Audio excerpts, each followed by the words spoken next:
नेपाल के बाद अब फ्रांस में भी सरकार के विरोध में प्रदर्शन शुरू हो गए हैं। 1 लाख से ज्यादा लोग फ्रांस की सड़कों पर उतर आए हैं और इन्हें काबू करने के लिए सरकार ने 80,000 पुलिस कर्मियों को तैनात कर दिया है। लेकिन दिलचस्प बात यह है कि नेपाल में तो वामपंथी सरकार का तख्तापलट हो गया, लेकिन फ्रांस में तो वामपंथी राष्ट्रपति इमैनुअल मैक्रो का तख्तापलट करना चाहते हैं। इमैनुअल मैक्रो जानते थे कि फ्रांस में ऐसा कुछ बवाल होने जा रहा है, इसीलिए वो अपनी छवि सुधारने के लिए बार बार पीएम मोदी को फोन भी मिला रहे थे। वो ऐसा क्यों कर रहे थे वो आपको वीडियो में आगे बताएंगे, लेकिन उससे पहले देखिए कि फ्रांस में बवाल क्या हुआ है। दरअसल फ्रांस के राष्ट्रपति इमैनुअल मैक्रो को लिबरल बनना भारी पड़ गया। उनकी लिबरल सोच के चलते फ्रांस में वामपंथियों के साथ साथ कट्टरपंथी भी मजबूत हो गए और इतने मजबूत हो गए कि इमैनुअल मैक्रो की कुर्सी तक खाने के लिए सड़कों पर उतर आए। फ्रांस में बढ़ते शरणार्थियों की वजह से वहाँ की वामपंथी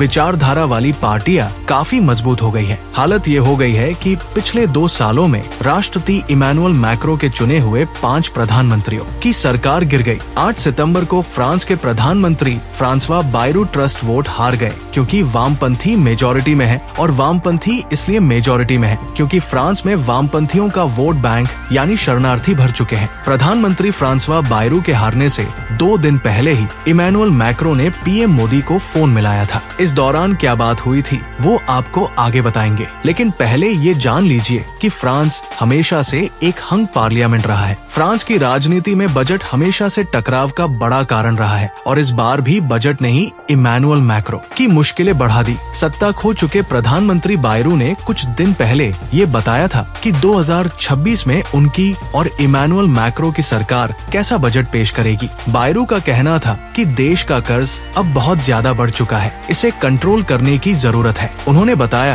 कि फ्रांस का कर्ज देश की जीडीपी का 113% हो चुका है। अगर सरकार अभी से खर्चों को नहीं घटाएगी तो आने वाले समय में फ्रांस की अर्थव्यवस्था बर्बाद हो जाएगी। बस यहीं पर वामपंथियों को मौका मिल गया। आप जानते ही हैं कि वामपंथी हमेशा से इक्वलिटी और गरीबों की हक की आड़ में मलाई खाते आए हैं। वामपंथियों ने फ्रांस की जनता को ये विश्वास दिलाना शुरू कर दिया कि आने वाले बजट में गरीबों पर बोझ बढ़ेगा, टैक्स को भी बढ़ा दिया जाएगा। वामपंथी दलों ने मजदूर यूनियंस को एक्टिवेट कर दिया, जिन्होंने ये बात फैला दी कि आम लोगों की जेब पर अब सीधा असर पड़ेगा, सामाजिक योजनाओं में कटौती होगी, पेंशन भी घटा दी जाएगी। मामले को गंभीर बनाने के लिए वामपंथियों ने ब्लॉक एवरीथिंग नाम के एक प्रदर्शन का ऐलान कर दिया। आज जो फ्रांस की सड़कों पर दंगे हो रहे हैं वो ब्लॉक एवरीथिंग नाम के प्रदर्शन के तहत ही हो रहे हैं। वामपंथियों ने इस प्रदर्शन में कट्टरपंथियों और अल्ट्रा लेफ्ट विचारधारा वाले लोगों को सड़कों पर उतार दिया और आज फ्रांस की हालत ऐसी हो गई। लेकिन आपको बता दे कि मैक्रो खूब कोशिश करते रहे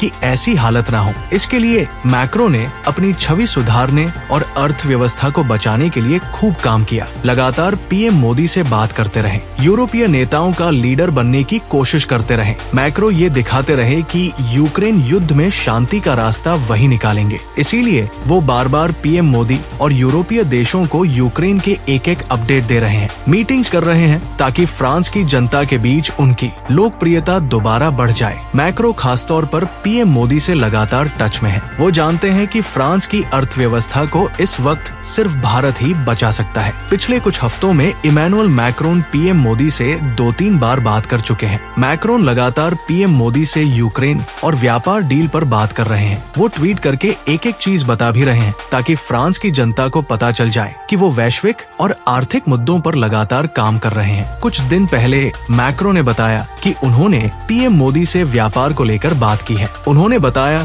कि भारत इस साल ब्रिक्स समूह की मेजबानी कर रहा है। ऐसे में फ्रांस व्यापारिक मुद्दों पर भारत के साथ रहेगा। फ्रांस जानता है कि इस वक्त दुनिया की अर्थव्यवस्था में ब्रिक्स देशों का सबसे बड़ा योगदान है और यही चीज फ्रांस को बचा सकती है। खुद यूरोपियन यूनियन भी भारत के साथ फ्री ट्रेड एग्रीमेंट करना चाहती है। अब आप ही सोचिए कि फ्रांस और पूरे यूरोप के लिए भारत कितना महत्वपूर्ण बन गया है।